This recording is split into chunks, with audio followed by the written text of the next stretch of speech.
Chayei Sarah. From the text in the next Torah portion, Chayei Sarah, we will learn about how the text itself points to Mashiach, how the relationship between Avraham and Sarah points to the connection between the spirit and the body, how Sarah's tomb points to the resurrection, how Sarah herself points to the resurrection, and about how Rivka's arrival and marriage to Yitzhak allude to Yerushalayim and the second coming. We will also learn about random and fun explanations to verses. It says in Genesis 23 verse 1, "And Sarah was 107 and 20 years old. These were the years of the life of Sarah." The opening verse of Chayei Sarah literally means, "And the life of Sarah was 100 years and 20 years and 7 years." The years of the life of Sarah. The way this is written is strange, as the Torah usually writes the age of people who died like this, "And Sarah lived 127 years." The Midrash explains that this is because when Sarah was 100 years old, she was as beautiful and young as a 20-year-old, and when she was 20 years old, she was as innocent as a 7-year-old. Another explanation is that it's written this way so that the first 4 words in the first verse of this Torah portion, in Hebrew, spell out the name of Mashiach, albeit the letters are not in order. One explanation as to why the verse says the life of Sarah twice is to allude to the first life and the second life.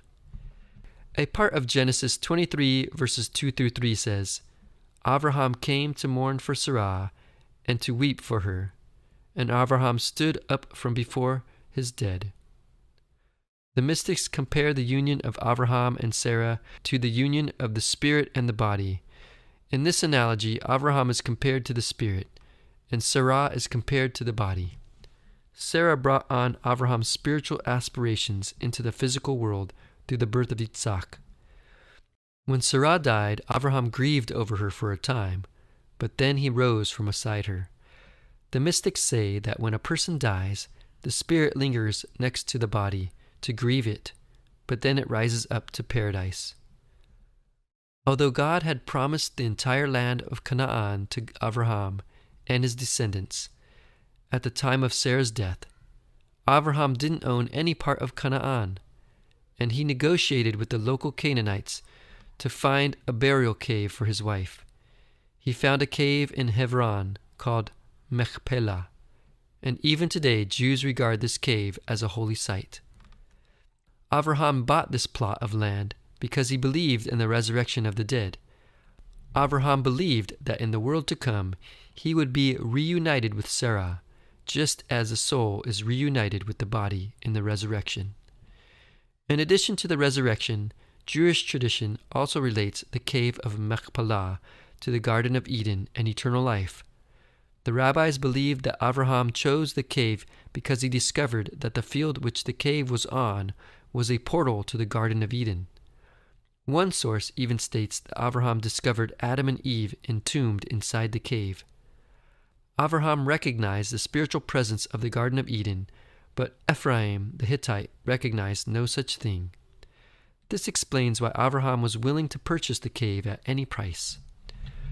Tradition says that the resurrection will begin with those who are buried in the cave of Machpelah, as it says in Pirkei Mashiach Bet Hamidrash 3:73 and 74. In that hour, Messiah goes up and brings glad tidings to those who sleep in Machpelah, and says to them, "Avraham, Yitzhak, and Yaakov, rise. Enough, you have slept."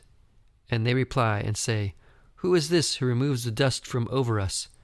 And he says to them, "I am Messiah of the Lord. Salvation is near. The hour is near."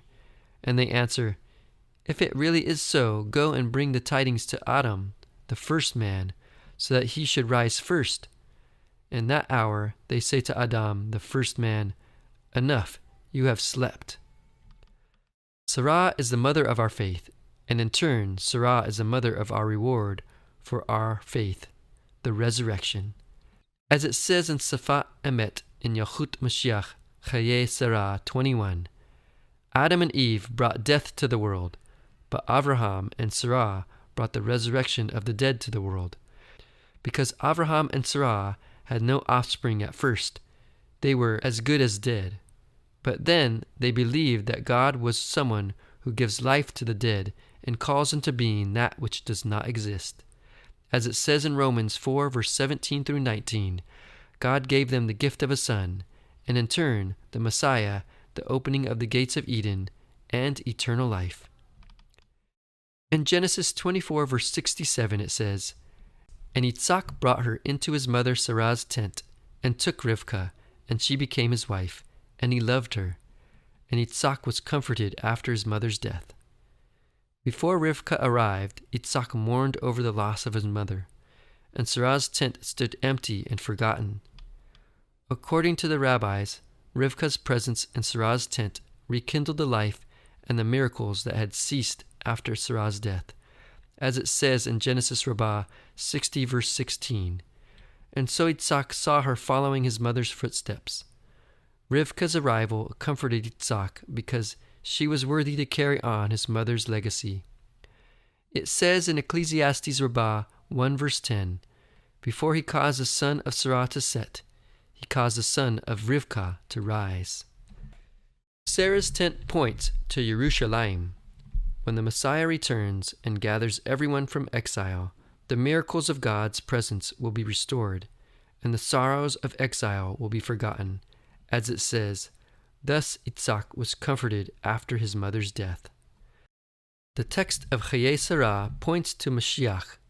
The relationship between Avraham and Sarah points to the connection between the spirit and the body. Sarah's tomb points to the resurrection. Sarah herself points to the resurrection. Rivkah's arrival and marriage to Yitzhak alludes to Yerushalayim and the second coming.